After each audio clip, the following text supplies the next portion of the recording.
علی رسولہ الکریم اما بعد فاعوذ باللہ من الشیطان الرجیم بسم اللہ الرحمن الرحیم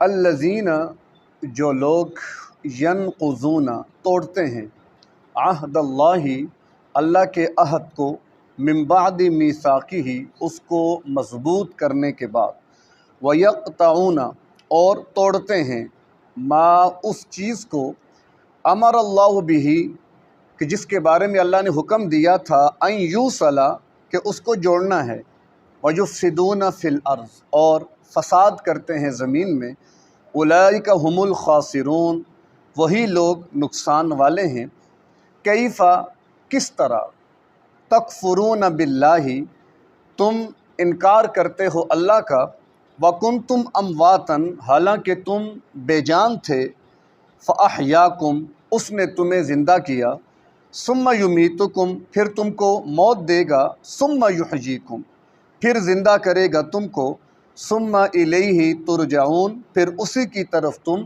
لوٹائے جاؤ گے هو الذی وہی ذات کہ جس نے خلقا بنایا لکم تمہارے واسطے ما فی الارض جو کچھ زمین میں ہے جمیعا سب کا سب ثم استوی الی السماء پھر متوجہ ہوا آسمان کی طرف فسواہن سبع سماوات تو ٹھیک کیا ان کو 7 آسمان وہو بکل شیء علیم اور وہ ہر چیز سے واقف ہے۔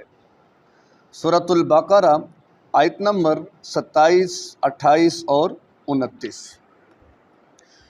یہاں پر تیسرے رکوع کی تکمیل بھی ہے۔ اس رکوع کے آغاز میں اللہ تبارک و تعالیٰ نے ایمانیات ثلاثہ یعنی جو بنیادی عقائد ہیں ایمانیات کے حوالے سے یعنی توحید، رسالت اور آخرت ان کا بیان فرمایا، پھر اس کے بعد جو ماننے والے تھے ان کے اچھے انجام کا جبکہ نہ ماننے والوں کے برے انجام کا ذکر فرمایا۔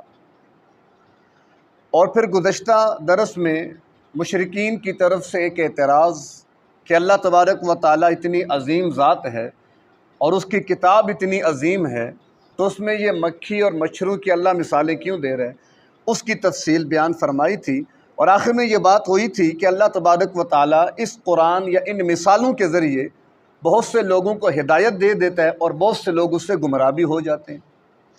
وَمَا يُضِلُّ بِهِ إِلَّا الْفَاسِقِينَ پھر آگے وضاحت فرمائی کہ گمراہ کون ہوتا ہے، وہ جو فاسق ہو، یعنی جو فاسق ہیں وہ کیا ہو جاتے ہیں، گمراہ ہو جاتے ہیں۔ آج آیت نمبر 27 میں ان فاسقین کی 3 علامات اور ان کا حکم بیان کیا۔ سب سے پہلے یہ بات سمجھنے والی ہے کہ فاسق ہے کیا۔ لفظ فاسق یہ نکلا ہے فسق سے، اور فسق کا معنی ہوتا ہے خروج، باہر نکل جانا۔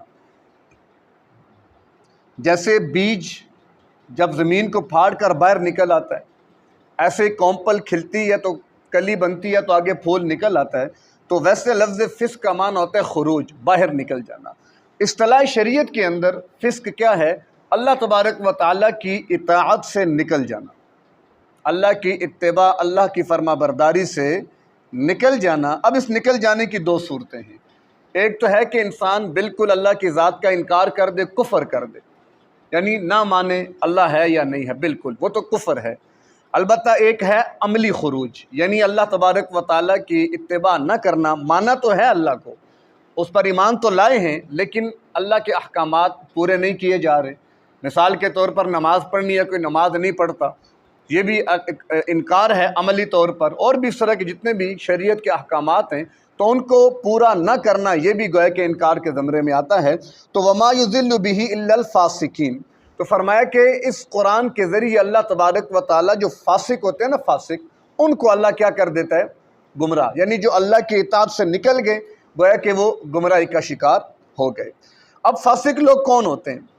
پہلی ان کی علامت بتائی الذین ینقضون عہد اللہ من بعد میثاقہ، یہ وہ لوگ ہوتے ہیں کہ جو اللہ تبارک و تعالیٰ کے عہد کو توڑ دیتے ہیں اس کو پختہ کرنے کے بعد، یعنی اللہ سے ایک معاہدہ ہے، اس معاہدے کو کر کے پھر اس کو پختہ، یعنی عہد کیا ہوتا ہے، 2 افراد کے مابین ایک معاملہ طے پا گیا، اور میثاق کیا ہوتا ہے کہ اس کو قسم کے ذریعے مضبوط کر لینا، پختہ کر لینا، پھر وہ عہد میثاق بن جاتا ہے۔ یعنی عہد بھی کرتے ہیں، اس کو پختہ بھی کرتے ہیں، اس کے بعد اس کو توڑ بھی دیتے ہیں۔ اب اس عہد سے کون سا عہد مراد ہے؟ مختلف اقوال ہیں یہاں پر۔ بعض مفسرین نے فرمایا کہ عہد الست، جو اللہ تبارک و تعالیٰ نے عالم ارواح میں تمام انسانوں کی ارواح، آدم علیہ السلام سے لے کر آخری انسان تک سب کی ارواح کو اللہ نے جمع فرما کر ان سے ایک عہد لیا تھا، الست بربکم، کہ کیا میں تمہارا رب نہیں ہوں؟ قالوا بلا شہدنا، تو سب نے جواب دیا تھا کہ ہاں ہم اس بات کا اقرار کرتے ہیں کہ آپ ہمارے رب ہیں۔ یعنی اقرار کیا، پھر دنیا میں آنے کے بعد اس اقرار کو توڑ دیا، جیسے کفار ہیں، منافقین ہیں، مشرکین ہیں، آج کے دور میں یہود و نصارہ ہیں۔ اور اپنے وقت میں تو وہ مسلمان تھے، یہودی، موسیٰ علیہ السلام کے دور میں اہل ایمان تھے، عیسیٰ علیہ السلام کے دور میں اہل ایمان تھے۔ البتہ اب شریعت محمدی ہے تو لہٰذا اب اہل ایمان وہ ہوں گے جو شریعت محمدی کو قبول کریں، اس کے مطابق چلیں، تو لہٰذا انہوں نے اللہ کے عہد کو توڑ دیا۔ پھر اسی طرح اگر اس میں تھوڑی تفصیل اور وسعت پیدا کی جائے تو جیسے لا الہ الا اللہ محمد الرسول اللہ، یہ بھی ایک عہد ہے، ایک میثاق ہے اللہ کے ساتھ، اللہ کے محبوب پیغمبر کے ساتھ۔ لا الہ الا اللہ یہ نظریہ حیات ہے کہ ہماری زندگی کا بنیادی نظریہ لا الہ الا اللہ ہے۔ کیا معنی؟ ہم توحید کی بنیاد پر زندگی بسر کریں گے، توحید ہر جگہ ہر معاملے میں ہمارے پیش نظر رہے گی۔ یعنی ایک تو اس کا سادہ سا مفہوم کیا ہے کہ میں آپ ہر ایک اللہ کی ذات کے سامنے جواب دہ ہے، وہ تنہائی میں ہے تب بھی، مجلس میں ہے تب بھی، وہ جس جگہ جس مقام پر کوئی کاروبار کر رہا ہے، خرید و فروخت کر رہا ہے، گھر میں ہے، دکان میں ہے، ملازمت میں، یعنی ہر فرد اگر یہ نظریہ رکھے اپنے ذہن میں کہ میں ایک اللہ وحدہ لا شریک ذات کے سامنے جواب دہ ہوں، تو یہ بھی ایک قسم کی توحید ہے۔ تو لا الہ الا اللہ کہ ہمارے ہر معاملے میں اللہ ہے، ہمیں اس کا احساس اپنے اندر بیدار کرنا ہے کہ ہم جو بھی کر رہے ہیں، جو کہہ رہے ہیں، جو بول رہے ہیں، ہم نے کل اس کا اللہ کے حضور حساب دینا ہے۔ تو یہ نظریہ حیات یعنی لا الہ الا اللہ، یہ بھی اللہ سے ایک معاہدہ ہے۔ محمد الرسول اللہ یہ طریقہ حیات ہے کہ ہم نے زندگی گزارنی کیسے ہے، ہمارے سامنے نمونہ عمل کیا ہے، کیونکہ میں آپ اپنی ذات کے اعتبار سے اللہ قرآن میں کیا فرماتے ہیں کہ وَاللَّهُ أَخْرَجَكُم مِّن بُطُونِ أُمَّهَاتِكُمْ لَا تَعْلَمُونَ شَيْئًا، کہ تم جہالت پر پیدا کیے گئے ہو۔ جب تمہیں اللہ نے تمہارے ماں کے پیٹ سے نکالا تھا تم جاہل تھے، تمہیں کچھ نہیں معلوم، ہمیں تو نہیں معلوم، لیکن پھر بھی اللہ کی رضا چاہیے تو اس کے لیے طریقہ اللہ کے نبی صلی اللہ علیہ وسلم کا۔ تو محمد الرسول اللہ یہ بھی ایک معاہدہ ہے کہ زندگی اللہ کے نبی صلی اللہ علیہ وسلم کی سنت کے مطابق گزرے گی۔ اب ہم نے دیکھنا ہے کہ ہم اسے کتنا پورا کر رہے ہیں۔ جو تو اس نظریہ توحید اور طریقہ زندگی کے مطابق چل رہے ہیں وہ تو عہد کو نبھا رہے ہیں، البتہ جو اس میں کوتاہی کر رہے ہیں، کوتاہی کا ہو جانا کوئی امر بعید نہیں ہے، انسان ہے ہی نسیان سے، خطا سے۔ البتہ جو انسان اپنی خطا کا احساس کر کے ندامت سے معافی مانگ لے تو اللہ تبارک و تعالیٰ اس کے لیے کیا کرتے ہیں؟ معافی عام کر دیتے ہیں۔ ذرا انسان تو غلطی کرے گا۔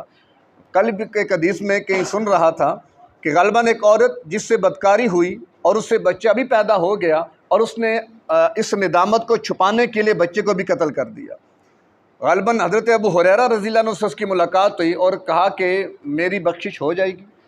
انہوں نے پوچھا تو نے کیا کیا ہے؟ اس نے کہا پہلے تو میں نے بدکاری کی، کتنا بڑا گناہ اور جرم ہوا، اس پر بچے کی ولادت اس کو میں نے قتل کر دیا۔ تو کہتے ہیں میں نے جلدی میں کہہ دیا کہ تیرا تو کوئی حال نہیں، تیرا تو ستیاناس ہوتے تو برباد ہو گئی۔ یہ کہہ کے کہتے میں چل پڑا، پھر احساس پیدا ہوا کہ یہ میں نے کیا کہہ دیا۔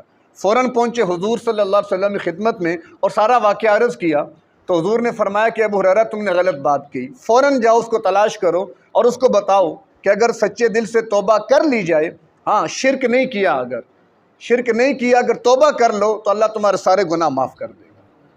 معاف کیا کر دے گا؟ الا من تاب وآمن وعمل عملا صالحا فاولئک یبدل اللہ سیئاتہم حسنات۔ کتنا بہترین پیکیج ہے اللہ کی طرف سے۔ اگر فقط گناہوں کی معافی بھی ہو جائے تو کتنی بڑی اللہ کی طرف سے سعادت ہے، لیکن اللہ کیا فرماتے ہیں کہ اگر تم سچے دل سے توبہ کر لو، معافی مانگ لو، میری طرف آ جاؤ تو میں تمہارے سارے گناہوں کو نیکیوں میں تبدیل کر دوں گا۔ یعنی کتنا بہترین اللہ کی طرف سے معاملہ۔ تو بارکہ عہد کو پورا کرنا یہ ضروری ہے، لیکن انسان ہے بتقاضائے بشریت گناہ ہوں گے۔ ذرا فرشتے گناہوں سے پاک ہیں، انبیاء پاک ہیں، باقی میں اور آپ نہ نبی نہ فرشتے، لہذا ہم سے تو گناہ ہوں گے، نہیں تو فرق کیسے ہوگا؟ نہیں تو فرق کیسے ہوگا کہ میں فرشتہ ہوں کہ انسان؟ یا میں عام انسان ہوں کہ پیغمبر ہوں؟ فرق ہوگا وہ کب، ہم جب گناہ کریں گے، نافرمانی کریں گے اور اللہ کے در پہ آ کے جھکیں گے۔ تو برکیف فاسق وہ لوگ ہوتے ہیں کہ جو اللہ تبارک و تعالیٰ سے کیے ہوئے عہد کو پورا نہیں کرتے۔ تو اس سے ایک تو اللہ سے عہد، پھر ایک آپ صلی اللہ علیہ وسلم کلمہ پڑھا وہ والا عہد، پھر ہمارے آپس کے معاہدے بھی اس میں شامل ہیں کہ ہم جو آپس میں معاہدے کرتے ہیں، عہد کرتے ہیں، اس کی بھی پاسداری ضروری ہے۔ کیوں کہ ان العہد کان مسئولا، اوفو بالعہود، اپنے وعدوں کو پورا کرو، تو حکم اللہ کا ہے نا۔ تو لہٰذا اگر ہم آپس کے اندر بھی کوئی معاہدہ کرتے ہیں، کوئی وعدہ کرتے ہیں، تو در حقیقت وہ اللہ کے امر کے تحت آ گیا، اب اس کو پورا کرنا ضروری، نہیں پورا کریں گے تو جیسے بندے کا حق ہم نے خراب کیا، ایسی اللہ کے حق کے اندر بھی کوتاہی کر دی۔ تو اب تمام اس کے اندر معاملات، معاہدات، آپس کے قول و قرار، وہ سارے اس میں شامل ہیں۔ تو فاسق کی پہلی علامت کیا ہے کہ وہ عہد کو توڑ دیتا ہے۔ وَيَقْطَعُونَ مَا أَمَرَ اللَّهُ بِهِ أَن يُوصَلَ، دوسری علامت بتائی کہ وہ توڑ دیتا ہے ان چیزوں کو جن کے بارے میں حکم دیا تھا اللہ نے، ان کو جوڑنا ہے، ان کو ملانا ہے۔ یعنی اس میں ایک تو تعلق ہے اللہ اور بندے کا، حکم تھا کہ اپنے تعلق کو اللہ کے ساتھ جوڑو، اللہ کے ساتھ ملاؤ۔ اسی طرح ایک تعلق ہمارا اللہ کے محبوب پیغمبر سے ہے کہ اس سنت کے ذریعے ان سے اپنا تعلق مضبوط کریں۔ پھر ایک تعلقات ہمارے آپس کے ہیں، تعلقات ہمارے پڑوسی کے ساتھ ہیں، پھر جتنی بھی زندگی کے ہمارے معاملات ہیں، جہاں جہاں ہم اور افراد کے ساتھ کسی بھی رشتے میں جڑتے ہیں، لازمی نہیں کہ رشتہ نسبی ہو یا رشتہ سسرالی ہو۔ قرآن تو کہتے ہیں والجار ذی القربی والجار الجنب والصاحب بالجنب، یعنی آپ سفر کر رہے ہیں اور آپ کے ساتھ ایک آدمی بیٹھا ہے تو وہ بھی آپ کا پڑوسی ہے، اس کے بھی آپ پر حقوق ہو چکے ہیں۔ تو یہ دنیا کا نظام ہی تمام اللہ نے تعلقات پر رکھا ہے۔ انسان کا محتاج ہے۔ کوئی انسان یہ کہہ دے کہ میں بغیر کسی انسان کے اکیلے اپنے معاملات کو چلاؤں گا، نہیں ہو سکتا۔ ہمیں بال کٹوانے کے لیے کسی کے پاس جانا ہے، ہمیں اپنے جوتے سلوانے کے لیے کسی کے پاس جانا ہے، کپڑے بنوانے کے لیے کہیں جانا ہے، بیمار ہوں گے کہیں جانا ہے، مکان بنانا ہے، کتنے معاملات ہیں۔ ایک فرد سارے کام کیسے کرے گا؟ تو اللہ نے اس کی بنیاد احتیاج پہ رکھی ہے۔ انسان کے بس میں ہے، انسان کے ساتھ ہے۔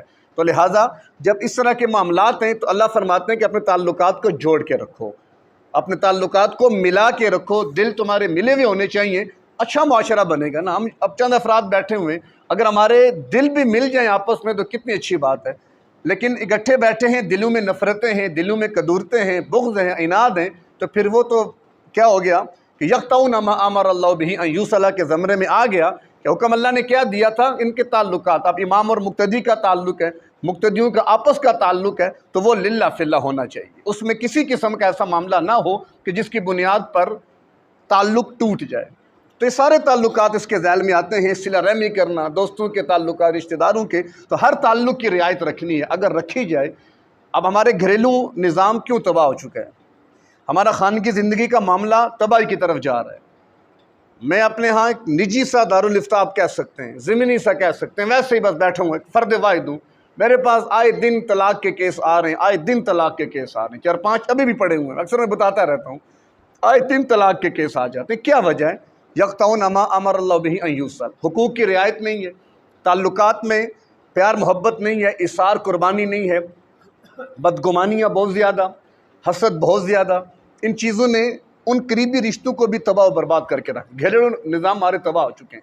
ابھی بھی ہم آتے ہوئے کھنہ پل سے گزرے تو 2-4 بندے کھڑے، رش پڑا ہوا، لڑائی جھگڑے، وہی میں نے بات کی، بیچارے گھروں سے پریشان ہو کے نکلتے ہیں تو بھائی لڑائی کرنی ہے انہوں نے، اور کیا کرنا ہے۔ ایک تو مہنگائی نے دماغ خراب کر دیا، بیچارہ مزدور دن بھر مزدوری کر کے جب شام گھر جاتا ہے اسے پاؤ گھی تک کا ہوتا ہے کہ پاؤ گھی میں لے کر جا سکتے ہیں، اسے زیادہ نہیں، اگر 2 کلو آٹا بھی شامل کر لے، ساتھ 2-4 چیزیں اور بھی، تو نہیں کر سکتا۔ پھر بیماری، گھر کے مسائل، مہمانداری، آگے عید کی آمد، کتنے مسائل ہیں۔ تو لوگ ویسے بھی بیچارے آج کل پریشان ہیں، ہر بندہ پریشانی کا شکار ہے۔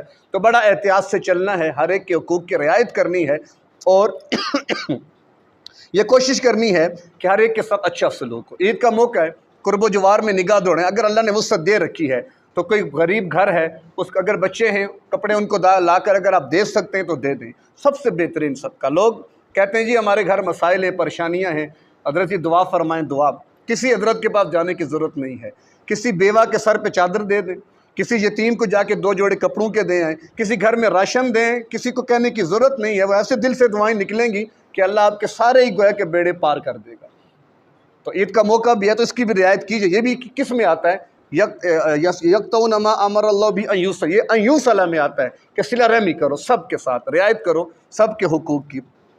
خیر فاسق کون ہوتا ہے؟ جو ان ملانے والے رشتوں کو توڑ دیتا ہے، ان کے درمیان گڑبڑ کر دیتا ہے۔ وَيُفْسِدُونَ فِي الْأَرْضِ، اور اب جو اللہ کے عہد کو توڑے گا اور صلہ رحمی نہیں کرے گا تو اس کا لازمی نتیجہ کیا ہے کہ زمین میں فساد ہو جائے گا۔ ظاہر ایسا بندہ فساد ہی کرے گا نا، کہ جس اللہ کے عہد کا جس کو خیال نہیں ہے کہ میں نے اللہ کو جواب دہی کرنی ہے، اور دوسرے نمبر پر کہ جو رشتے ناتوں کو توڑتا پھر رہا ہے تو وہ کیا کر رہا ہے؟ لازمی نتیجہ یفسدون فی الارض، کہ وہ زمین میں فساد فی الارض کا باعث بنے گا۔ اولئک هم الخاسرون، اللہ نے کہہ دیا کہ یہ لوگ نقصان والے ہیں، یہ خسارے میں چلے گئے۔ اور خسارہ آخرت کا کتنا خطرناک ہے وہ تو اللہ ہماری اس سے حفاظت فرمائے۔ یہاں سے آخرت کے دنیا کا خسارہ بھی ہے کہ دنیا میں اس کی عزت نہیں ہوگی، وہ بے چین ہوگا، اگرچہ اس کے اندر کے معاملہ اندر رہیں لیکن وہ اندر سے گھٹن اور گھل گھل کر ختم ہو جائے گا، اور اس کی زندگی برباد اور آخرت تو اس سے بھی زیادہ برباد۔ کیف تکفرون باللہ، اگلی دو آیات میں اللہ تبارک و تعالیٰ نے مزید سمجھانے کی کوشش کی ہے۔ ایک تو اپنی ذات کو سامنے رکھا اللہ نے کہ انسان کو کہا کہ اپنی ذات پہ دیکھو، کیف تکفرون باللہ، تم کیسے انکار کرتے ہو اللہ کا۔ وکنتم امواتا، تم میت تھے، مردہ تھے، بے جان تھے، فاحیاکم، تمہیں اللہ نے زندہ کیا، یعنی تمہیں عدم سے وجود میں لے آیا، تم کچھ نہ تھے، اس نے تمہیں بہت کچھ بنا دیا۔ ثم یمیتکم، لیکن یاد رکھو تمہیں موت بھی اللہ دے گا، ثم یحییکم، پھر تمہیں اللہ زندہ بھی کرے گا، ثم الیہ ترجعون، پھر تم اسی کی طرف لوٹائے جاؤ گے۔ تو اس آیت میں اللہ نے ہر انسان کو اپنی ذات پر غور کرنے کی دعوت دی ہے کہ تم اپنے آپ کو دیکھ لو۔ اگر میری عمر مثال 40 سال ہے تو 40 سال پیچھے چلا جاؤں تو میں کیا تھا؟ میں کچھ بھی نہیں تھا، میرا کوئی نام و نشان نہیں تھا، اور 40 سال کے بعد بھی کیا ہوگا؟ کوئی نام و نشان نہیں ہوگا، قبروں کے نشان بھی کیا ہو چکے ہوں گے؟ مٹ چکے ہوں گے۔ تو اللہ دعوت فکر دیتا ہے کہ انسان اپنی اوقات دیکھ، اپنے معاملات کو دیکھ، اپنے ماضی کو دیکھ، اپنے مستقبل کو دیکھ، اور اللہ کا باغی بنتا ہے، اللہ کی نافرمانی کرتا ہے، اللہ کے سامنے سینہ تان لیتا ہے۔ هو الذی، اللہ تو وہ ذات، اللہ مزید تعارف کرا رہا ہے، خلق لکم ما فی الارض جمیعا، اس نے جو کچھ بھی زمین میں پیدا کیا، اے انسان سارا تیرے لیے پیدا کیا۔ یعنی اللہ اپنے ذات سے ہٹ کر اس کائنات کی طرف دعوت فکر دے رہا ہے کہ اپنے ذات سے اگر ہٹو تو پھر کائنات کا مشاہدہ کرو، کہ جو کچھ تمہیں نظر آ رہا ہے، اب جیسے ہم یہاں بیٹھے ہیں، یہ پنکھے چل رہے ہیں، وہ لائٹ جل رہی ہے، چھت پڑی ہوئی ہے، دیواریں کھڑی ہیں، سارے معاملات تو یہ کیا ہیں؟ اللہ نے میرے اور آپ کے لیے پیدا کی ہیں، یہ سب چیزیں اللہ نے میرے اور آپ کے لیے بنائی ہیں۔ پھر ثم استویٰ الی السماء، زمین کو دیکھ لی، اب ذرا نگاہ اوپر تو اٹھاؤ، آسمان، اور آسمان کی دنیا کا نظارہ کرو۔ فسواہن سبع سماوات، اللہ نے 7 آسمان بنائے۔ اب وہ کیسے بنائے، کس طرح بنائے، وہ ابھی تک چیز پردہ خفا میں ہے۔ بہت سارے ایسے اللہ تبارک و تعالیٰ نے قرآن میں جو قوانین بیان فرمائے، جو سائنس اور ٹیکنالوجی کی ترقی سے بہت ساری چیزیں اب کھل کے سامنے آ چکی ہیں، لیکن یہ 7 آسمانوں والا نظریہ یہ ابھی بھی واضح نہیں ہے کہ اس کی حقیقت کیا ہے، یہ کس طرح 7 آسمان ہیں۔ اب یہ امید ہے کہ جیسے جیسے سائنس ترقی کرتی چلی جا رہی ہے، لوگ کہاں سے کہاں تک پہنچ کے چاند، کہ جس کو لوگ اپنا خدا سمجھتے تھے، کبھی تصور تھا کہ انسان کے قدم وہاں پہ لگ جائیں گے، آج وہاں پہ قدم لگ چکے ہیں۔ پھر سورج سے بڑے بڑے کروڑوں درجہ بڑے سیاروں کی بڑی بڑی کہکشائیں اس سے اوپر موجود ہیں، کتنی بڑی ایک دنیا ہے۔ تو فرمایا کہ نظر اٹھاؤ اللہ کتنا بڑا ہے، تمہیں سمجھ آ جائے۔ وَهُوَ بِكُلِّ شَيْءٍ عَلِيمٌ، اور یاد رکھو کہ وہ ہر چیز کا جاننے والا ہے۔ اللہ کے علم سے کوئی بھی چیز باہر نہیں ہے، نہ ایک انسان، نہ اس انسان کے معاملات، نہ یہ کل کائنات، نہ آسمان کی دنیا، سب کچھ اللہ کے علم میں ہے۔ تو لہٰذا تمہیں بھی اللہ کا بن کے رہنا چاہیے اور اللہ کے ہی احکامات پر عمل کرنا چاہیے۔ تو اللہ ہمیں بھی اپنی ذات کا تعارف نصیب فرمائے، اپنی ذات کا تعلق نصیب فرمائے، اور اسی تعلق کے ساتھ اللہ ہمیں اپنے سامنے پیش ہونے کی توفیق عطا فرمائے۔ وآخر دعوانا ان الحمد للہ رب العالمین۔